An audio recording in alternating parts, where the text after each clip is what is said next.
Frères et sœurs, paix et joie à vous tous et à vous toutes. Nous célébrons ce jour le 31e dimanche du temps ordinaire de l'année liturgique B. Et la méditation de ce dimanche nous plonge dans une dynamique de dialogue entre Jésus et un scribe. Dialogue entre Jésus et un scribe. En effet, Jésus-Christ, le grand rabbi, le grand rabbin, le maître, le super docteur de la loi, le super scribe, le grand prêtre, parce que grand des grands et fils de Dieu, est une fois de plus devant un maître de son époque, un scribe. Le scribe est un maître de la loi. C'est donc un savant, un sachant, qui vient vers Jésus avec une astuce de malice, comme d'habitude, feignant de poser la question à Jésus quant à savoir par quel commandement pourrait-on résumer toute la loi de Moïse, qui, semble-t-il, était détaillée sur environ 613 lois. Autrement dit, le scribe demande à Jésus de résumer de manière à créer une échelle de préséance entre les 613 lois pour en retenir que quelques-unes qui seraient les plus importantes et les plus utiles pour la vie du croyant, pour que ce croyant ait, au terme de sa vie, la vie éternelle.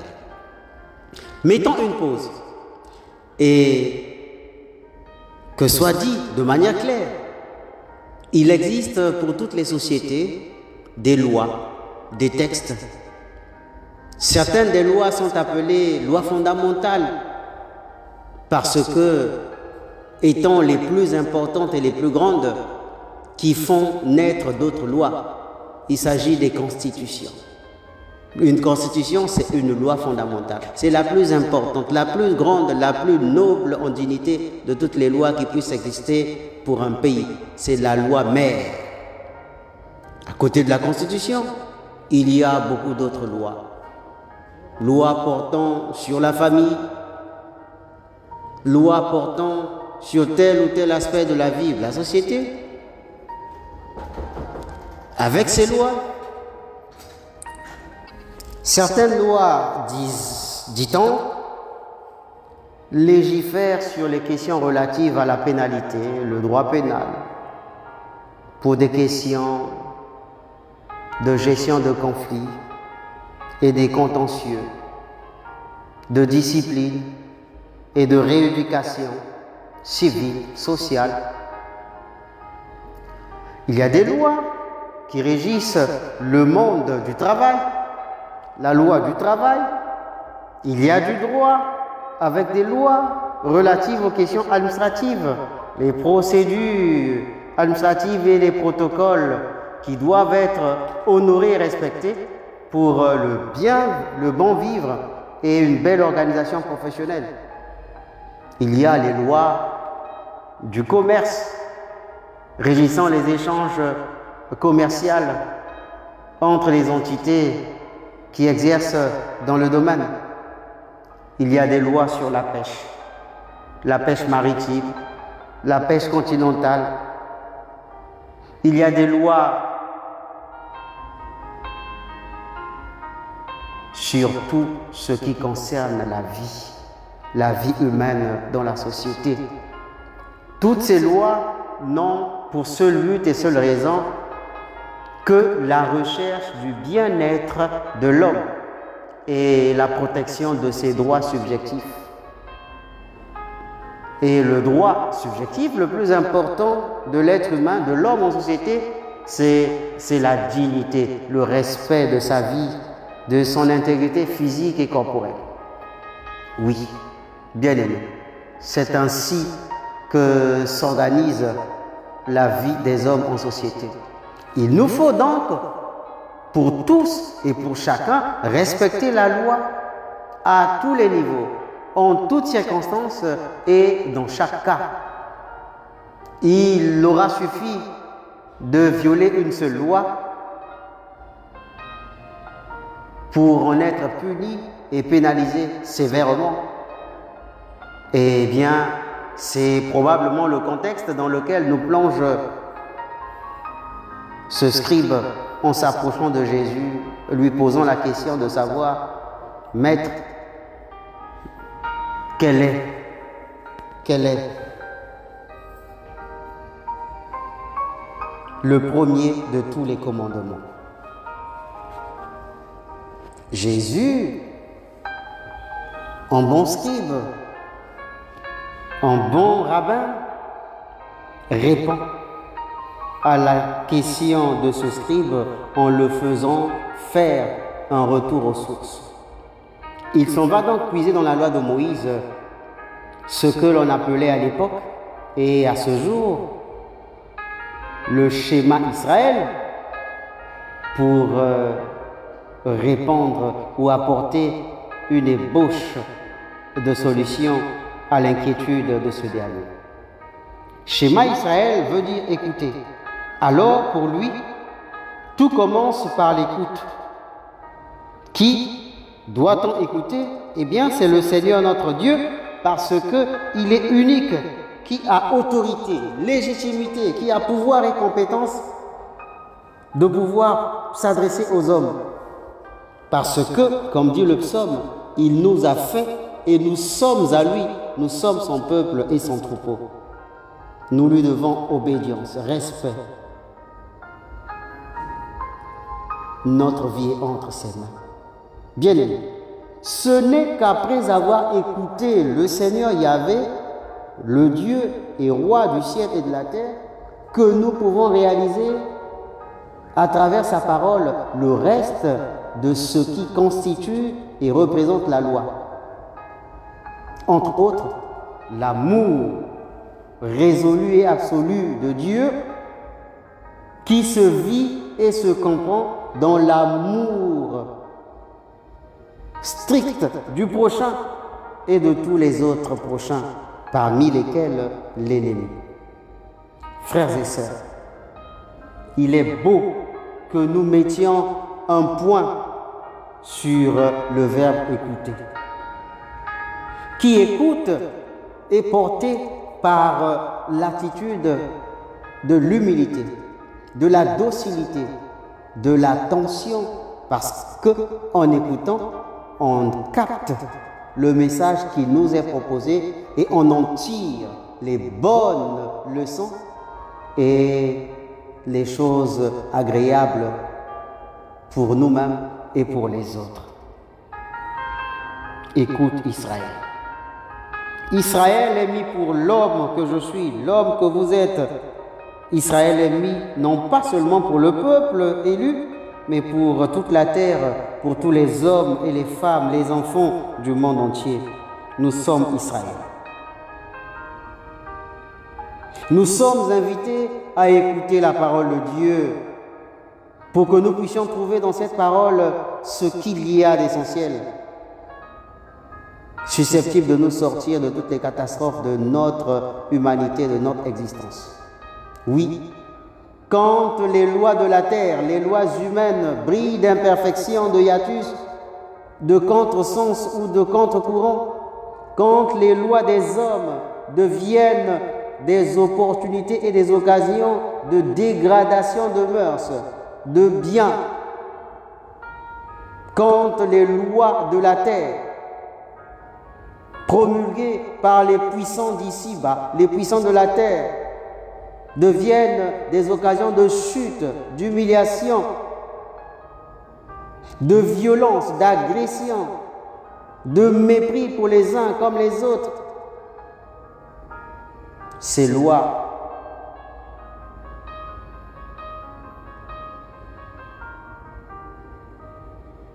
n'inspirent en aucun cas la volonté de Dieu et ces lois ne sont pas les lois de Yahvé. Quand ces lois font la promotion de la délinquance, du banditisme, de la prostitution, du relativisme, du dédain ou du mépris de Dieu, ces lois inhumaines, ces lois ne sont pas à être comptées pour des occasions qui nous permettent d'écouter la parole de Dieu. Ces lois n'ont pas leur place dans nos cœurs, dans notre société. Ces lois sont un danger pour nous. Oui, Israël, écoute. Écoute le Seigneur qui te parle, qui voudrait te rappeler qu'il est la seule loi parfaite, la seule loi importante, qui tienne et qui doit être gardée à cœur, dans le cœur de tous, c'est-à-dire être imprégné par tous les hommes comme la loi fondamentale, comme le remède et le secret le plus important à préserver. Pour qui, bien sûr, veut obtenir la vie éternelle. Notre cher scribe, à la question de Jésus, de savoir si sa réponse était juste, s'emploie à répéter ce que Jésus avait dit en acquiesçant ses propos. Comme quoi, fort bien maître, tu as dit vrai. Dieu est l'unique, il n'y en a pas d'autre que lui. L'aimer de tout son cœur, de toute son intelligence, de toute sa force. Et aimer son prochain comme soi-même vaut mieux que toute offrande d'holocauste et de sacrifice. Le texte ajoute, Jésus voyant cela, voyant qu'il avait fait une remarque judicieuse, lui dit, tu n'es pas loin du royaume de Dieu.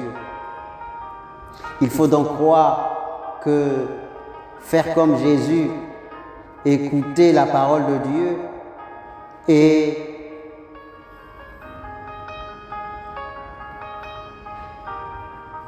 l'apprécier, l'appréhender de manière à ce que cette appréhension se dévoile dans la réalisation de la volonté de Dieu dans notre vie, est un moyen pour nous de nous rapprocher du royaume des cieux. Le psaume dit, qui fait ainsi demeure inébranlable. Frères et sœurs bien-aimés, c'est le plus beau de la méditation de ce dimanche. Demandons donc au Seigneur d'augmenter dans notre cœur et dans l'expression de notre vie beaucoup de crainte pour le Seigneur, notre Dieu, afin que notre vie soit belle et totalement tournée vers lui et l'accomplissement de ses volontés parmi les hommes, entre nos frères et sœurs. Comprenons aussi qu'une bonne relation avec Dieu et une pratique de vie belle avec le prochain se plie ou se dilue dans l'exercice de l'écoute. Et qui dit écoute, dit dialogue. Puisse le Seigneur nous aider à dialoguer avec lui et de ce dialogue spirituel, nous puissions tirer la foi nécessaire et la force adéquate pour aimer sa parole, pratiquer cette parole et la vivre chaque jour de notre vie comme la loi fondamentale, sans oublier ne pas trouver de prétexte pour ne pas nous aimer les uns les autres ou donner des raisons à notre intellect, à nos sentiments, à nos passions de mépriser le prochain, nos frères et sœurs, mais plutôt de les aimer parce que ils sont non pas un terrain de jeu, mais ils sont une opportunité pour nous de mieux vivre la parole que Dieu nous donne. Alors, Shema Israël. Écoutons le Seigneur avec notre cœur, avec nos yeux, avec nos oreilles, avec notre bouche, avec nos membres et tout notre corps dans son intégralité. Que Dieu vous bénisse. Que sa parole nous touche le cœur et change notre vie. Et il ne nous reste plus qu'à nous dire, Dieu nous aime, alors de cet amour, soyons forts les uns les autres. Moi, Père Célo, je vous aime d'un amour vrai, sincère et saint, et que le Seigneur ne cesse de faire croître dans notre cœur et dans notre vie ce même élan d'amour qui nous rapproche de lui et du royaume des cieux. Bon dimanche à tous et à chacun. C'était Père Célo depuis Bon Pasteur depuis Sainte Bernadette, excusez-moi, de Marcory. Je vous aime, à bientôt.